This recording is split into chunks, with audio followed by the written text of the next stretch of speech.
जी नमस्कार दोस्त, आज आपका फिर स्वागत है हमारे यूट्यूब चैनल में। दोस्तों आज हम बात करेंगे बीएसएनएल के एक इम्पोर्टेंट खबरों के बारे में,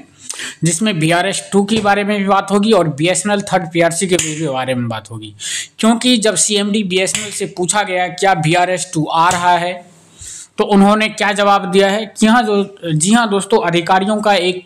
यूनियन है, एसोसिएशन है स्नेहा, उन्होंने ये बात किया है CMD बीएसएनएल से कि जो क्या VRS-2 आ रहा है, क्या बीएसएनएल कर्मचारी को थर्ड PRC मिलेगा।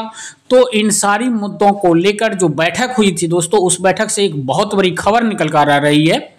चलिए एक एक कर स्टार्ट करते हैं। क्या आखिर आप लोग को थर्ड PRC मिलने वाला है या क्या फिर VRS-2 मिलेगा या नहीं मिलेगा, आज यह बहुत बड़ी खबर आई है। हमने उस समय CMD बीएसएनएल के साथ इस मामले को उठाया था तो उन्होंने बीएसएनएल में दूसरे VRS के ऐसे किसी भी प्रस्ताव से साफ इनकार किया था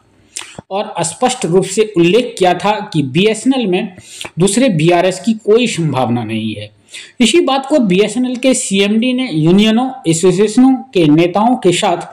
बैठकों में पूछे गए प्रश्नों में दोहराया था जब वे विभिन्न सर्कलों के दौरे पर थे। लेकिन अचानक 19/12/2024 को कुछ चर्चाओं के बाद दूरसंचार विभाग ने उच्चतम स्तर पर बीएसएनएल को निर्देश जारी किए कि वह बीएसएनएल में दूसरे VRS के लिए एक आधिकारिक प्रस्ताव भेजें। तदनुसार त्वरित कार्रवाई में 2 कार्य दिवसों के भीतर बीएसएनएल प्रबंधन ने इन निर्देशों पर कार्रवाई की और 23/12/2024 को प्रबंधन समिति की बैठक बुलाई गई और VRS-20 के प्रस्ताव को MC द्वारा अनुमोदित किया गया। चूंकि बीएसएनएल और MTNL के लिए बोर्ड एक ही है, इसीलिए MTNL के समान निर्णय की मंजूरी दी गई और MTNL को शेयर बाजार में सूचीबद्ध किया गया है। MTNL में VRS के प्रस्ताव को मंजूरी देने के बारे में इसकी वेबसाइट पर सार्वजनिक घोषणा की गई थी। इस मुद्दे को स्थापना अनुभाग के अधिकारियों द्वारा गुप्त रूप से प्रबंधन समिति की बैठक में उठाया गया था और MC की मंजूरी के साथ इसे दूरसंचार विभाग को भेज दिया गया है। दूसरे VRS के लिए दूरसंचार विभाग की ओर से ये निर्देश जारी किए जा सकते हैं क्योंकि MTNL की सेवाओं को अपने हाथ में लेने के मुद्दे पर फैसला किया जाना था और बीएसएनएल को कुछ और वित्तीय सहायता के लिए प्रस्ताव दूरसंचार विभाग को प्राप्त हुआ था और बीएसएनएल बोर्ड ने जो MTNL के लिए भी वैसा ही है इसे मंजूरी दे दी और दूरसंचार विभाग को भेज दिया। अब बात करते हैं दूसरी VRS प्रस्ताव का विवरणी।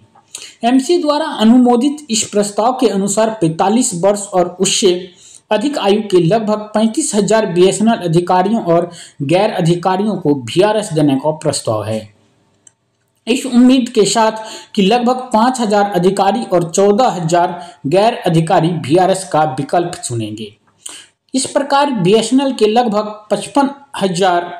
सेवारत कर्मचारियों में से भी यह भी बताया गया कि इस दूसरे VRS की शर्तें और वित्तीय लाभ VRS 2019 के समान ही होंगे। VRS प्रस्ताव का तत्काल प्रभाव बीएसएनएल प्रबंधन द्वारा VRS नहीं के अपने स्वयं के रुख के विपरीत पर इस कार्रवाई से घबराहट का माहौल पैदा हो गया है और बीएसएनएल प्रबंधन लगभग 19,000 कर्मचारियों और गैर अधिकारियों को VRS पर भेजने के इस गंभीर प्रस्ताव पर इतना लापरवाह या दबाव में दिखाई दिया कि उन पर अकुशल होने का आरोप लगाया जा रहा है। हालांकि यह बीएसएनएल के लिए दूसरा VRS होगा, MTNL के लिए चौथा VRS होगा क्योंकि MTNL के कर्मचारियों की संख्या में पहले 3 बार VRS देकर कटौती की जा चुकी है। यह सच है कि दूरसंचार विभाग के कुछ अधिकारी लगातार सरकार और माननीय मंत्रालय को गुमराह कर रहे हैं कि बीएसएनएल के साथ साथ MTNL में भी जरूरत से ज़्यादा कर्मचारी हैं और इस से भी अधिक अधिकारियों को गुमराह करने में सफल रहे। तो दोस्तों इस चिट्ठी से ऐसा लग रहा है कि अधिकारी जो है सरकार को गुमराह कर रही है, जिसके कारण VRS-2 की अफवाह लगातार फैल रही है। SNE की बैठक। इस रवैये को भांपते हुए SNE ने स्नेहा ने निदेशक मानव संसाधन की उपस्थिति में CMD बीएसएनएल के साथ औपचारिक एजेंडे बैठक में इस मुद्दे को अग्रिम रूप से उठाया और प्रबंधन के ध्यान में लाया कि बीएसएनएल के कुछ अधिकारियों के साथ साथ दूरसंचार विभाग द्वारा कुछ भ्रामक जानकारी फैलाई जा रही है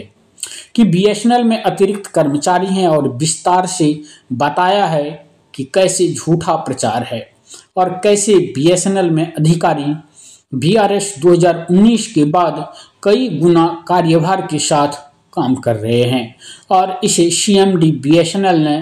अच्छी तरह से स्वीकार किया और उन्होंने हमें इसके बारे में चिंता न करने और बीएसएनएल के विकास पर ध्यान केंद्रित करने की सलाह दी है। लेकिन दूसरे वीआरएस के प्रस्ताव को अचानक मंजूरी देने से वीआरएस नहीं होने के ऐसे सभी आश्वासन धराशायी हो गए और बीएसएनएल प्रबंधन और एसोसिएशनों के नेता सहित सभी की विश्वसनीयता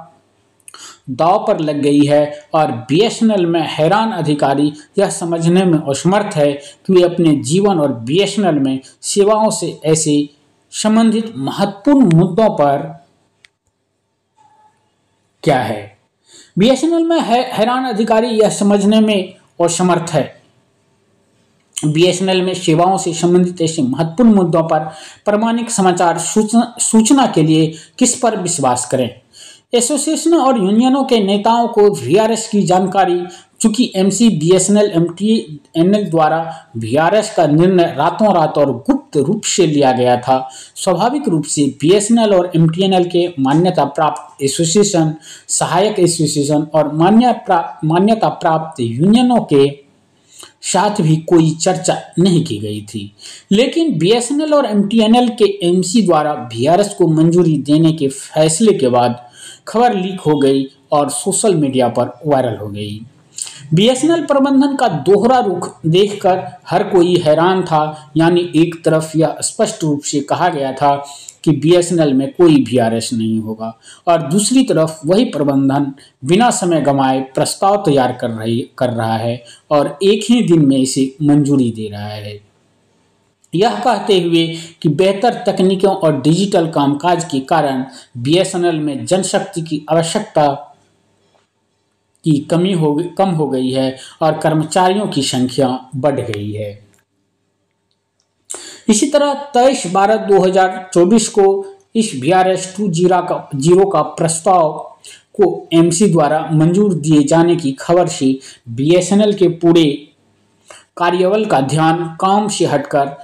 वीआरएस पर एकल बिंदु चर्चा की ओर चला गया है। चूंकि इस वीआरएस प्रस्ताव पर बीएसएनएल द्वारा कुछ भी साझा नहीं किया गया है, इस विषय पर फर्जी संदेश जैसे कि 31/12/2024 या 1/10/2025 से वीआरएस का कार्यान्वयन, लाभ का फॉर्मूला, वीआरएस 2019 की तुलना में लाभ वृद्धि कमी, वीआरएस 2.0 को स्वीकार करने और न करने के परिणाम, दूरसंचार विभाग द्वारा प्रस्ताव को मंजूरी, वित्त मंत्रालय द्वारा प्रस्ताव को अस्वीकार करना, छूटे हुए अधिकारियों का भविष्य, वीआरएस के बाद कार्यभार वगैरह, यह देखा गया कि हर कोई इस तरह के संदेशों को अग्रेषित करने के लिए उत्सुक था, ताकि यह स्थापित किया जा सके कि उनके पास इस विषय पर केवल प्रामाणिक और नवीनतम समाचार है। ऐसे में झूठे संदेशों ने एक बार फिर बीएसएनएल की छवि को नुकसान पहुंचाया है। ऐसे में स्नेहा सीएचक्यू को बीएसएनएल के अधिकारियों और गैर अधिकारियों के लिए वीआरएस 2.0 के इस प्रस्ताव पर कई कॉल, एसएमएस और प्रश्न भी मिल रहे थे। हमने ऐसे सभी प्रश्नों पर सूचित किया कि बीएसएनएल बोर्ड द्वारा प्रस्ताव को मंजूरी दी गई है। स्नेहा ने बीएसएनएल में सभी जिम्मेदार अधिकारियों पर चर्चा की है और शुरू में इस बात की पुष्टि की गई थी कि बीएसएनएल एमसी द्वारा प्रस्ताव को मंजूरी दी गई है और डॉट को भेजा गया है और यह डीओटी में विचाराधीन है, लेकिन कोई भी वास्तविक प्रस्ताव और तथ्यात्मक जानकारी साझा करने के लिए तैयार नहीं था।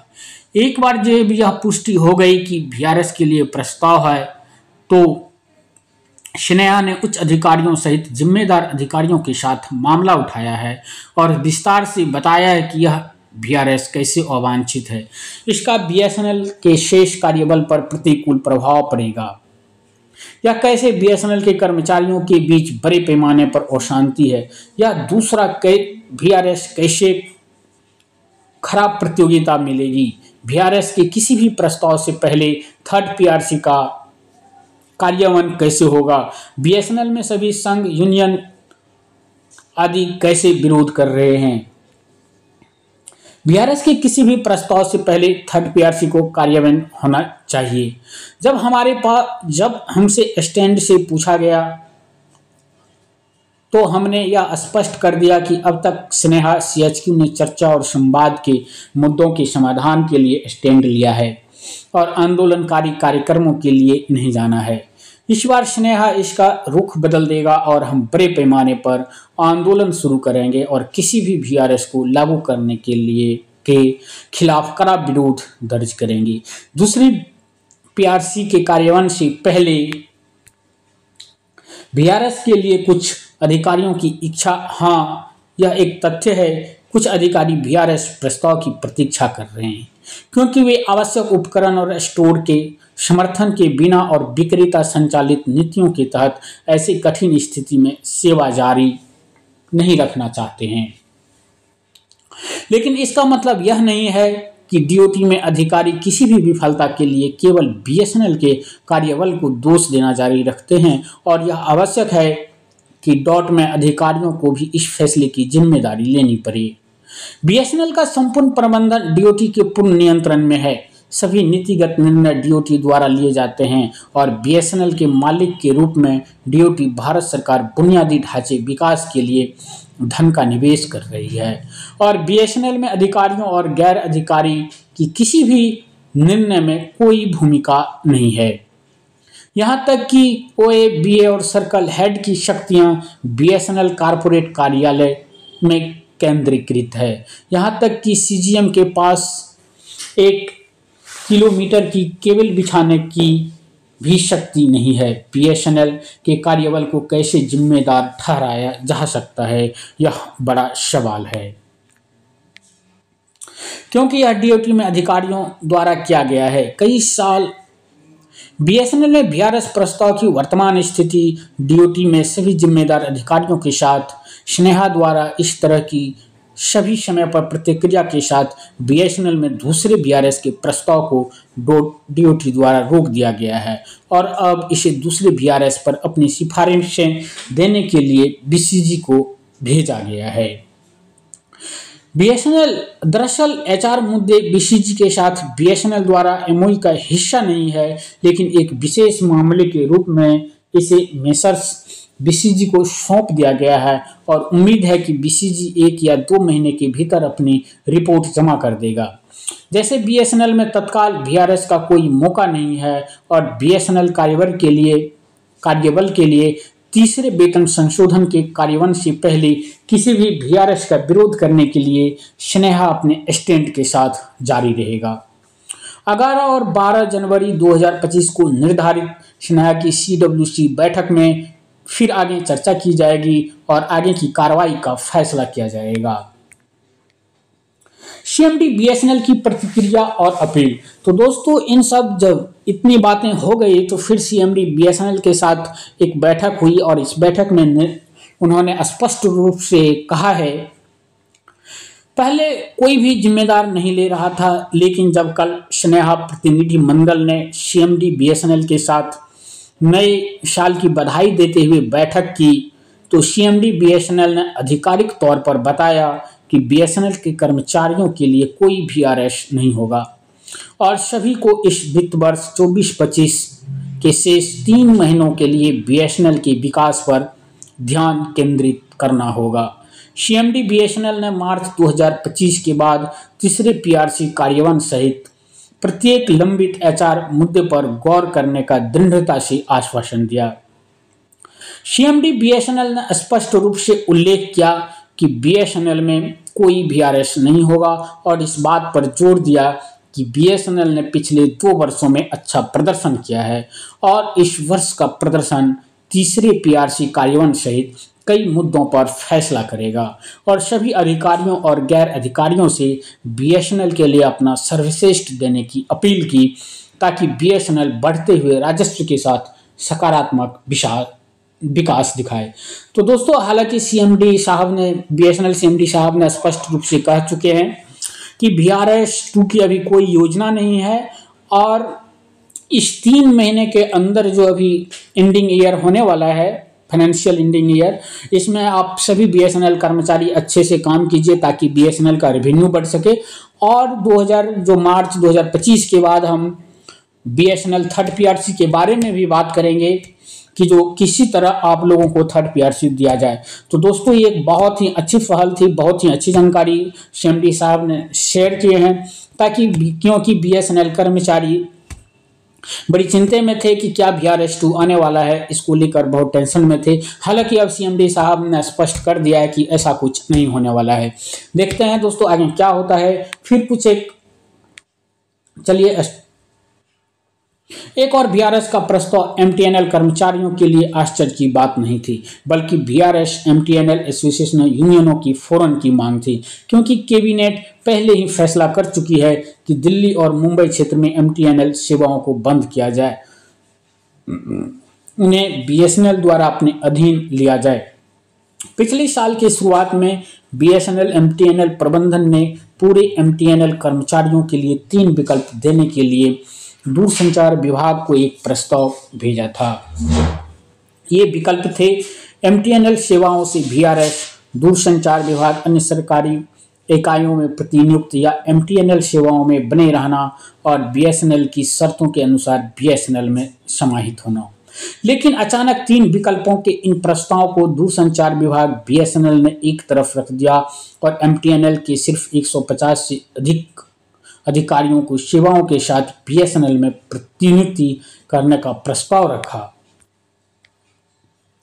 और MTNL के शेष कर्मचारियों के लिए कुछ भी तय नहीं किया गया। MTNL में VRS प्रस्ताव की वर्तमान स्थिति: हालांकि BSNL के लिए VRS प्रस्ताव को आज तक अलग रखा गया है, लेकिन इसका भविष्य BCG की सिफारिशों पर निर्भर करता है और CMDA BSNL ने फिर से पुष्टि की है कि BSNL के लिए कोई VRS नहीं होगा। Forum of unions and association की मांग के अनुसार MTNL कर्मचारियों के लिए VRS का प्रस्ताव सक्रिय रूप से विचाराधीन है। यह समझा जाता है कि MTNL कर्मचारियों को 2 विकल्प दिए जाएंगे, यानी VRS और BSNL में अवशोषण प्रतिनियुक्ति, और एक बार जब यह प्रस्ताव कैबिनेट द्वारा अनुमोदित हो जाता है तो MTNL अधिकारियों और गैर अधिकारियों के लिए विकल्पों की खिड़की खुल जाएगी। BSNL में प्रस्तावित दूसरी शैक्षिक सेवानिवृत्ति योजना की खबर पर अपडेट। तो दोस्तों, आप इस प्रकार से आप समझ सकते हैं कि आखिर BSNL में क्या होने वाला है। हालांकि अब यह VRS-2 आएगा या नहीं आएगा, इसका निर्णय BCG को करना है। अगर उसका क्या प्रस्ताव आता है, 1 से 2 महीने के अंदर उसका प्रस्ताव आने वाला है। 1 से 2 महीने के अंदर आप लोगों को पता चल जाएगा कि आखिर क्या होने वाला है। वीडियो को लाइक कीजिएगा, शेयर कीजिएगा। धन्यवाद।